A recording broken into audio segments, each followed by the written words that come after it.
ಕುಶಾಲನಗರ ಪುರಸಭೆ ವ್ಯಾಪ್ತಿಯಲ್ಲಿ ಬೀದಿ ಬದಿ ವ್ಯಾಪಾರಿಗಳಿಗೆ ಸುಂಕ ವಿಧಿಸುವ ಕ್ರಮವನ್ನು ತಕ್ಷಣವೇ ನಿಲ್ಲಿಸಬೇಕೆಂದು ವ್ಯಾಪಾರಿಗಳು ಅಧಿಕಾರಿಗಳಿಗೆ ಮನವಿ ಸಲ್ಲಿಸಿದ್ದಾರೆ. ಸುಂಕದಿಂದಾಗಿ ಸಣ್ಣ ವ್ಯಾಪಾರಿಗಳಿಗೆ ಆರ್ಥಿಕ ಒತ್ತಡ ಬಿದ್ದಿದೆ ಎಂದು ಅವರು ಆಕ್ರೋಶ ವ್ಯಕ್ತಪಡಿಸಿದ್ದಾರೆ. ಅಧಿಕಾರಿಗಳು ಸಮಸ್ಯೆಯನ್ನು ಮಾನವೀಯ ದೃಷ್ಟಿಯಿಂದ ಪರಿಗಣಿಸಿ ತ್ವರಿತವಾಗಿ ಸೂಕ್ತ ಕ್ರಮ ಕೈಗೊಳ್ಳಬೇಕೆಂದು ಒತ್ತಾಯಿಸಿದ ವ್ಯಾಪಾರಿಗಳು ಬೇಡಿಕೆಗೆ ಸ್ಪಂದಿಸದಿದ್ದರೆ ಪ್ರತಿಭಟನೆ ನಡೆಸುವ ಎಚ್ಚರಿಕೆ ನೀಡಿದ್ದಾರೆ. ಈ ವೇಳೆ ಮಾತನಾಡಿದ ಕಾಂಗ್ರೆಸ್ ಬೀದಿ ಬದಿ ವ್ಯಾಪಾರಿಗಳ ಸಂಘದ ಜಿಲ್ಲಾಧ್ಯಕ್ಷ ಎಸ್. ಆದಂ, ಗುಬ್ಬಿ ಮೇಲೆ ಬ್ರಹ್ಮಾಸ್ತ್ರ ಎಂಬಂತೆ ಸಣ್ಣ ವ್ಯಾಪಾರಿಗಳಿಗೂ ಸುಂಕ ವಿಧಿಸುವುದು ಸರಿಯಲ್ಲ. ಈ ವಿಚಾರವನ್ನು ಶಾಸಕರ ಗಮನಕ್ಕೆ ತರಲಾಗುವುದೆಂದು ಹೇಳಿದರು. ಇವತ್ತು ಏನು ಕುಶಾಲನಗರದ ಪುರಸಭೆಯ ಒಂದು ಪತ್ರಿಕಾ ಪ್ರಕಟಣೆ ಬಂದಿದೆ. ಮಾನ್ಯ ಉಪವಿಭಾಗಾಧಿಕಾರಿಗಳು ಹಾಗೂ ಪುರಸಭೆಯ ಆಡಳಿತಾಧಿಕಾರಿಗಳು ನಿತಿನ್ ಚಕ್ಕಿ ಹಾಗೂ ಪುರಸಭೆಯ ಮುಖ್ಯಾಧಿಕಾರಿಗಳು ಗಿರೀಶ್ ಅವರ ಒಂದು ಆದೇಶ ಮುಖಾಂತರವಾಗಿ ಶಕ್ತಿ ದಿನಪತ್ರಿಕೆಯಲ್ಲಿ ಒಂದು ಮಂಗಳವಾರ ದಿನ ಒಂದು ಪ್ರಕಟಣೆ ಕೊಟ್ಟಿರ್ತಾರೆ. ಏನು ಅಂತ ಹೇಳಿದ್ರೆ, ಕುಶಾಲನಗರದ ಪುರಸಭೆ ವ್ಯಾಪ್ತಿಯಲ್ಲಿ ಬೀದಿ ಬದಿಯಲ್ಲಿ ವ್ಯಾಪಾರ ಮಾಡುವಂತಹ ವ್ಯಾಪಾರಿಗಳಿಗೆ ಪ್ರತಿ ರೀತಿಯ ಸುಂಕ ವಸೂಲಿಯನ್ನು ಮಾಡಬೇಕು ಅಂತೇಳಿ ಒಂದು ಆದೇಶವನ್ನು ಹೊರಡಿಸಿದ್ದಾರೆ. ಈಗಾಗಲೇ ಈ ಭಾಗದಲ್ಲಿ ಬಡವರು ಒಂದು ದಿನಕ್ಕೆ ಒಂದು 500 ರೂಪಾಯಿ ಹಾಕಿ 600 ರೂಪಾಯಿ ವ್ಯಾಪಾರ ಮಾಡೋದೇ ದೊಡ್ಡ ಕಷ್ಟ ವಿಚಾರದಲ್ಲಿ. ಅದರಲ್ಲಿ 75-80 ರೂಪಾಯಿ ಪ್ರತಿನಿತ್ಯ ಅವರು ಸುಂಕವನ್ನು ಕಟ್ಟೋದು ಭಾಳ ಕಷ್ಟದ ವಿಷಯ. ಆ ವಿಚಾರವನ್ನು ಪರಿಗಣಿಸದೆ ಏಕಾಏಕಿ ಯಾವುದೇ ಸರ್ಕಾರದ ಆದೇಶದ ಇಲ್ಲದೆ ಗೆಜೆಟ್ನಲ್ಲಿ ಕೂಡ ವಿಚಾರವಿಲ್ಲ, ಪ್ರಸ್ತಾಪನೆ ಇಲ್ಲ. ಆದರೆ ಸ್ಥಳೀಯ ಪುರಸಭೆಯ ಅಧಿಕಾರಿಗಳು ತಮ್ಮ ಪುರಸಭೆಯ ಆದಾಯಕ್ಕೋಸ್ಕರ ತಾವೇ ಏಕಾಏಕಿ ಸ್ವಂತ ನಿರ್ಧಾರವನ್ನು ಕೈಗೊಂಡು ಏನು ಮುಂದಿನ 5ನೇ ತಾರೀಕಿಗೆ ಒಂದು ಸುಂಕ ವಸೂಲಾತಿಯ ಒಂದು ಹರಾಜು ಪ್ರಕ್ರಿಯೆಯನ್ನು ಪ್ರಕಟಣೆ ಮಾಡಿದ್ದಾರೆ. ಇದು ನಿಜವಾಗಲೂ ಖಂಡನೀಯ. ಇದನ್ನು ನಾವು ನಮ್ಮ ಕರ್ನಾಟಕ ಪ್ರದೇಶ ಬೀದಿ ಬದಿ ವ್ಯಾಪಾರ ಒಕ್ಕೂಟದಿಂದ ಖಂಡಿಸ್ತೇವೆ. ಇಂತಹ ಕೆಟ್ಟ ನಿರ್ಧಾರವನ್ನು ತಾವು ತಗೊಳ್ಬಾರ್ದು. ಯಾಕೆಂತ ಹೇಳಿದ್ರೆ, ಇಲ್ಲಿ TBC ಮಾರುಕಟ್ಟೆ ಸಮಿತಿ ಈಗಾಗಲೇ ಕಾರ್ಯವನ್ನು ನಿರ್ವಹಿಸ್ತಾ ಇದೆ. ಅದರ ಜೊತೆಗೆ ಸಂಘಟನೆ ಕೂಡ ಒಕ್ಕೂಟ ಕೂಡ ಕೆಲಸವನ್ನು ನಿರ್ವಹಿಸ್ತಾ ಇದೆ. ಅವರ ಗಮನಕ್ಕೆ ತಂದು ಅವರೊಂದಿಗೆ ಮಾಹಿತಿಯನ್ನು ಹಂಚಿಕೊಂಡು ತಾವು ತೀರ್ಮಾನ ತಗೊಳ್ಬೇಕಿದ್ದಾದರೆ ಏಕಾಏಕಿ ತೀರ್ಮಾನ ತಗೊಂಡಿದ್ದು ಖಂಡನೀಯ ವಿಷಯ. ಇದನ್ನು ಖಂಡಿತವಾಗಿಯೂ ಇದರ ಹೋರಾಟವನ್ನು ನಾವು ಹಮ್ಮಿಕೊಳ್ತೀವಿ. ಈಗಾಗಲೇ ಮುಖ್ಯಾಧಿಕಾರಿಗಳ ಬಹುಶಃ 8 ದಿನಗಳ ಸತತ ಪ್ರಯತ್ನ ಮಾಡ್ತಿದ್ದೀವಿ. ಅವ್ರನ್ನ ಮೀಟ್ ಮಾಡಲಿಕ್ಕೆ ಅವರು ನಮಗೆ ಸಿಗ್ತಾ ಇಲ್ಲ. ಇವಾಗ ಕೂಡ ಬೆಳಿಗ್ಗೆ ನಾವು ವಿಭಾಗಾಧಿಕಾರಿಗಳಿಗೆ ನಾವು ಕರೆಯ ಮುಖಾಂತರವಾಗಿ ವಿಚಾರ ಪ್ರಸ್ತಾಪ ಮಾಡಿದಾಗ ಮುಖ್ಯಾಧಿಕಾರಿಗಳು 2:30ಗೆ ಬರ್ತಾರೆ, ಅವ್ರ ಜೊತೆಗೆ ಚರ್ಚೆ ಮಾಡಿ ಅಂತ ಹೇಳಿದ್ರು. ನಾವು 2:30ರಿಂದ ಎಲ್ಲ ವ್ಯಾಪಾರಸ್ಥರಲ್ಲಿ ವ್ಯಾಪಾರ ಬಿಟ್ಟು ಕಾಯ್ತಾ ಇದ್ದೀವಿ. ಆದರೂ ಕೂಡ ಅಧಿಕಾರಿಗಳು ನಮಗೆ ಬಂದೇ ಸ್ಪಂದನೆ ಮಾಡಿಲ್ಲ. ನಿಜವಾಗಿ ಆ ವಿಚಾರವಾಗಿ ಕೂಡ ನಾವು ಖಂಡನೆ ಮಾಡ್ತಾ ಇದ್ದೀವಿ.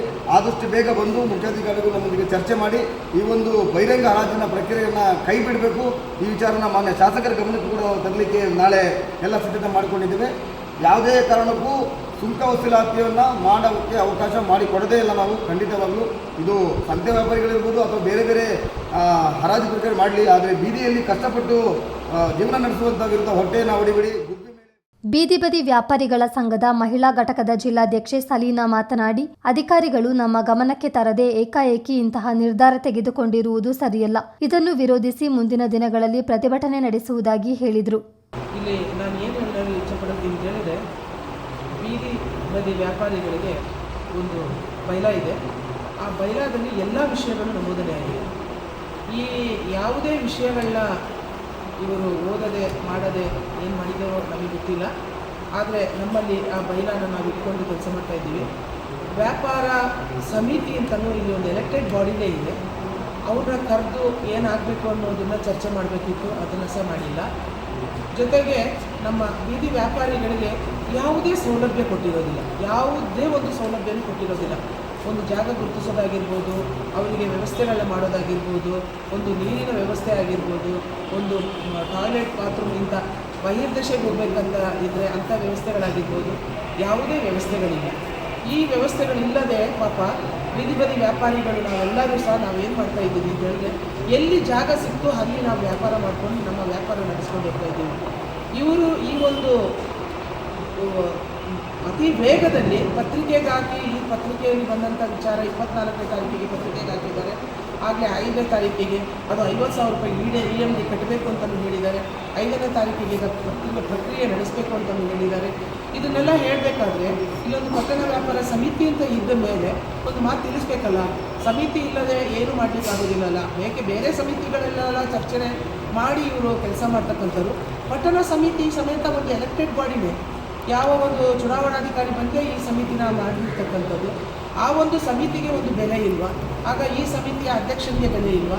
ಈ ಸಮಿತಿಯ ಒಂದು ಕಾರ್ಯಕಾರಿ ಮಂಡಳಿಗೆ ಬೆಲೆ ಇಲ್ವಾ?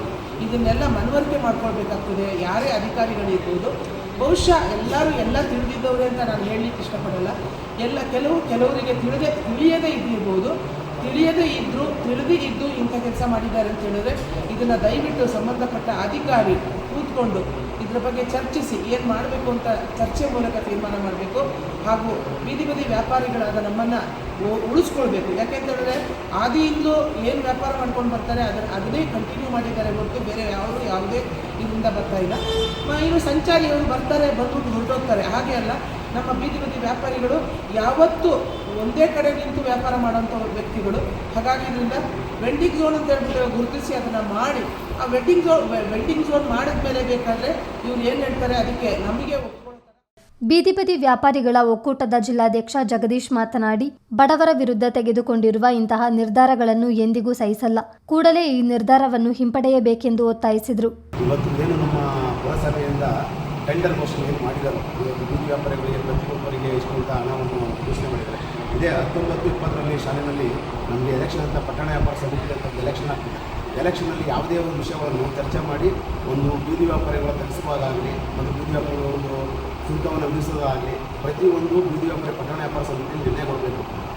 ನಮ್ಮ ಮುಖ್ಯ ಅಧಿಕಾರಿಗಳು ಒಂದು ಅಧ್ಯಕ್ಷರಾಗಿರ್ತಾರೆ ಪಟ್ಟಣ ಸಮಿತಿಯಲ್ಲಿ, ಅವರು ಅದನ್ನು ಮರ್ತಿದ್ದಾರೆ. ಯಾಕೆಂದರೆ ಏಕಾಏಕವಾಗಿ ಪುರಸಭೆಗೆ ಆದಾಯಕ್ಕಾಗಿ ಬೀದಿ ವ್ಯಾಪಾರಿಗಳ ಮೇಲೆ ಒಂದು ಗುಬ್ಬಿಗಳ ಮೇಲೆ ಹಸ್ತಪಟ್ಟಂಗೆ ಒಂದು ಕಾರ್ಯಗಳು ಮಾಡ್ತಾ ಇದ್ದಾರೆ.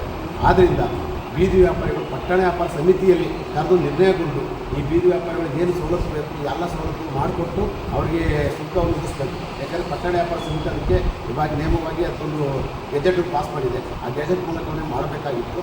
ಹಾಗೆ ತಿಳಿದೇ ಮಾಡಿದೆ ಟೆಂಡರನ್ನು ಹೊರ ವ್ಯಕ್ತಿಗೆ ಟೆಂಡರ್ ಕೊಟ್ಟು ಅವರಿಗೆ 100 ರೂಪಾಯಿಗೆ ಬಂದು 500 ರೂಪಾಯಿಗೆ ಅವರ ಬರೋಕ್ಕೆ ಅಂತ ಮಾಡ್ತಾಯಿದ್ದಾರೆ. ಆದರೆ ಹೊರ ವ್ಯಕ್ತಿಗಳು ಟೆಂಡರ್ ಕೊಟ್ಟಾರೆ. ಈ ಬೀದಿ ವ್ಯಾಪಾರ ಕುಶಾಲನಗರದ ಸುತ್ತಮುತ್ತ ಎಲ್ಲ ಬೀದಿ ವ್ಯಾಪಾರಗಳು ಹೆಚ್ಚಿನ ಜನಗಳಾಗಿ ಟ್ರಾಫಿಕ್ ಸಮಸ್ಯೆಗಳಾಗಲಿ ಪುರಸಭೆಗೆ ತೊಂದರೆ ಆಗಿ ಸುಮಾರು ಆಗ್ತದೆ. ಆದ್ದರಿಂದ ಟೆಂಡರ್ನ ಇಲ್ಲಿ ಕೈ ಬಿಡಬೇಕು. ಈ ಪುರಸಭೆ ಅಧಿಕಾರಿಗಳೇ ಇದನ್ನು ಮೇಂಟೈನ್ ಮಾಡಬೇಕು ಅಂತ ಪಟ್ಟಣ ವ್ಯಾಪಾರ ಸಮಿತಿಯವರಿಗೆ ವಹಿಸಬೇಕು. ಹಾಗೆ ಇನ್ನೂ ಈಗ ಸಂಕಷ್ಟದಲ್ಲಿ ಬೀದಿ ವ್ಯಾಪಾರ ಭಾರಿ ಸಂಕಷ್ಟದಲ್ಲಿದ್ದಾರೆ. ಪಾರ್ಕಿಂಗ್ ವ್ಯವಸ್ಥೆ ಇಲ್ಲದೆ, ಅವ್ರ ವ್ಯಾಪಾರ ಇಲ್ಲದೆ. ಈ ಸಂದರ್ಭ ಹಲವಾರು ಬೀದಿ ಬದಿ ವ್ಯಾಪಾರಸ್ಥರು ಹಾಜರಿದ್ದರು. ಚಿತ್ತಾರ ನ್ಯೂಸ್, ಕುಶಾಲನಗರ.